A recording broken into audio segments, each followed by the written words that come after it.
Be, tignan mo to. Hindi mo nakakatawan. Ano? Ayan, oh. Dapat kasi expect natin sila, ha?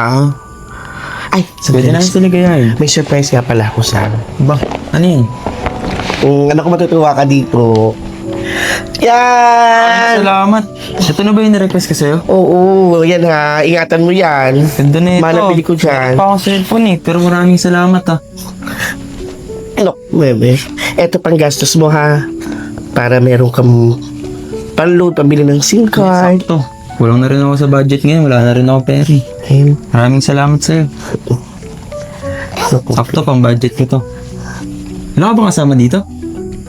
Meron na din ang kapatid ko. May kapatid ka pala. Ginagawa yun sa taas. Thank you ulit. Maraming salamat. Oo, ikaw pa ba? Siyempre, mahal na mahal kita eh. Dito na pala ako. Una na pala ako. Sige, Thank sige. you.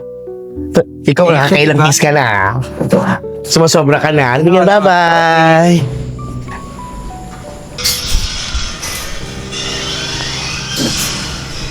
Ate Erika, Oo. hingin ako ng pang bayad natin ng bills tsaka pang grocery. Bali nandito na lahat yung mga bibilin tsaka yung babayaran. So, magkano lahat? Magkano yung kuryente natin? Bali lahat-lahat ay nasa 3,500. O, tapos, yung grocery, magkano? Siguro abutin din ng mga 3,000 yun ate. 3,000. Baka naman may bibilin ka pang iba dito, ha? Wala na po. Siguro di mo na importante yung bibilin mo. O, bali 6,500.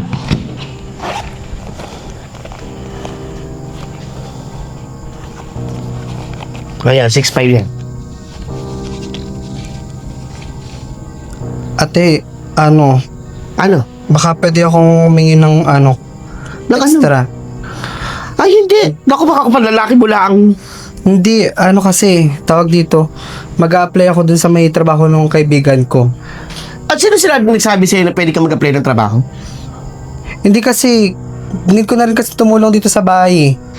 Eh, sino maglilinis dito pag wala ka na?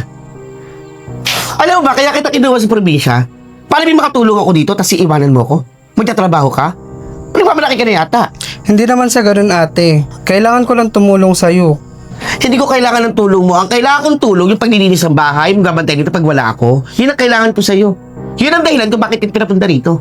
Hindi ate, kailangan ko na rin kasi magtrabaho para meron din akong panggastos sa sarili ko. Di mo rin naman ako binibigyan ng allowance eh. Ang kapal ng mukha mo? Eh, sinusubat mo ba sa akin yan? Pinatira na kita dito, oh. Hindi ko naman sa sinusumbat ate. Alam mo, umalis ka na. Bayaran mo na yung babayaran mo at pamili ka na kung mamimili ka. Dahil mo sinasabi. Tapo. Saan ba yung bakla yun? Anong oras na?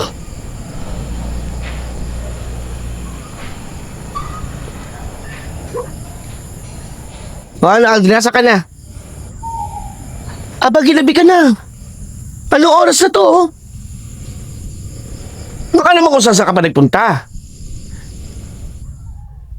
Yan ang hirap sa iyo eh.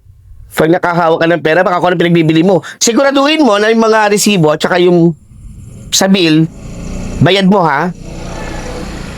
Pag hindi mo yung nabayaran, manda ka sa akin. O at makakatwiran ka pa. Umuwi ka na. Anong oras na to? Bilisan mo. O oras na kita. Grabe si ate Erika. Hindi niya man lang ba tinanong kung kumain na ba ako? Gutom na ako. Pakahaba ng pila. Ang sakit ng ulo ko. Kat pa na itong mga daladala ko.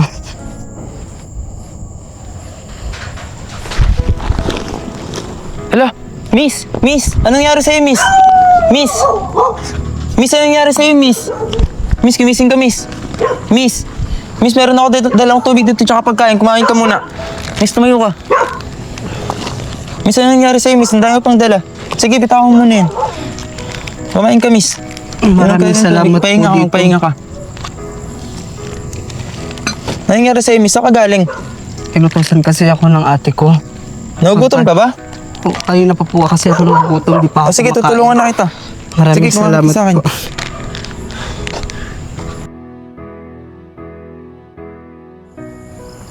Ay, naku, Bel, sarap-sarap ng pagkain kanina, no? Busog na busog rin ako. Dami ko na Balik tayo doon, ha? Oo naman.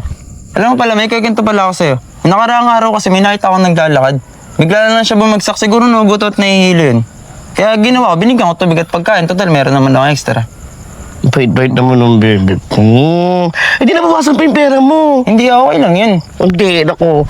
Wala, binawasan mo na yung malamang. Ito, meron pa ako dito, ha? Hindi, okay lang naman kahit wala na.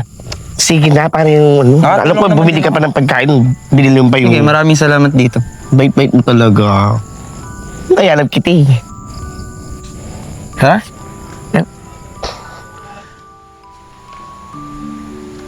Ay, wait na. May kukuha nila ako sa Okay, sige. Hintayin kita dito sa baba.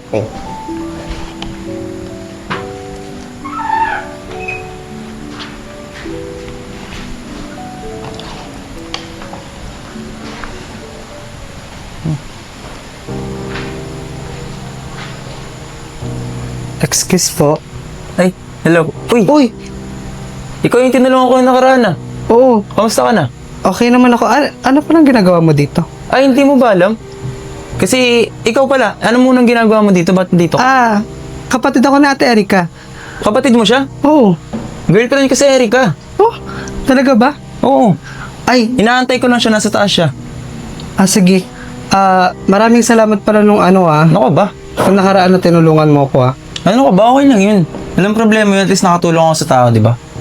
Kasi nung kasi nakaraan kasi grabe sobrang gutom na gutom ako tas pagod na pagod ako dahil di pa nautusan ako ng ate ko.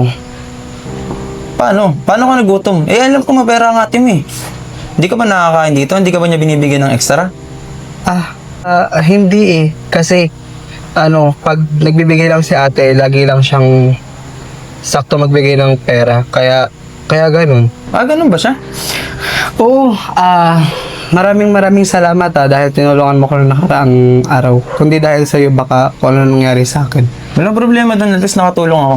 Ahas ka! Erika! Ano ginagawa mo sa jowa ko? Ano ginagawa mo? Ano ginagawa mo sa jowa ko? Tama na! Huwag mo saktan ang kapatid mo! Ano nilang? Kadugo mo siya! Hoy! Erika, tama bakla na. ka pinakain ka, tapos... Pinatulog Erika, kita tama sa na. bahay, aahasin mo lang pala. Erika, tama na. Ano sinabi mo ate aahasin? Tinulungan niya lang ako. Para makakain ako. Ano ate? Ate tama na, nakakapagod na. Nakakapagod nang itindihin ka. Hindi mo ako binibigyan ng pagkain, hindi mo ako binibigyan ng pera. Tapos ngayon sasabihin mo sa akin, aahasin ko yung taong tumulong sa akin. Ate, ikaw mismo kadugo ko. Pamilya ko. Hindi mo kayang gawin. Tatulungan ako. Ate, nakakapagod na. Nakakasawa na ate. Ngayon alam ko na kung bakit umalis ka sa probinsya. Kasi makasarili ka. Hindi mo iniisip yung mga taong nakapaligid sa'yo, ate. Ano sinasabi mo? Ano? Dave, tama na, Dave. Ano, ate? Ha?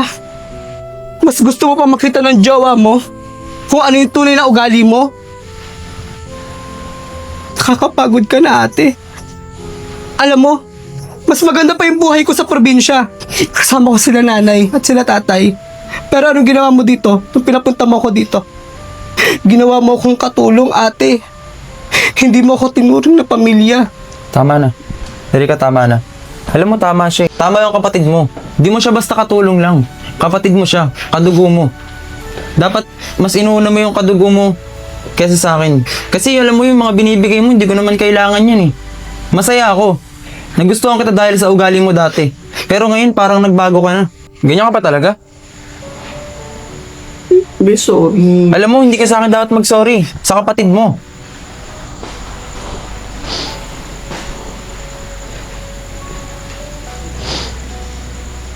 Sorry. Sorry. Sorry.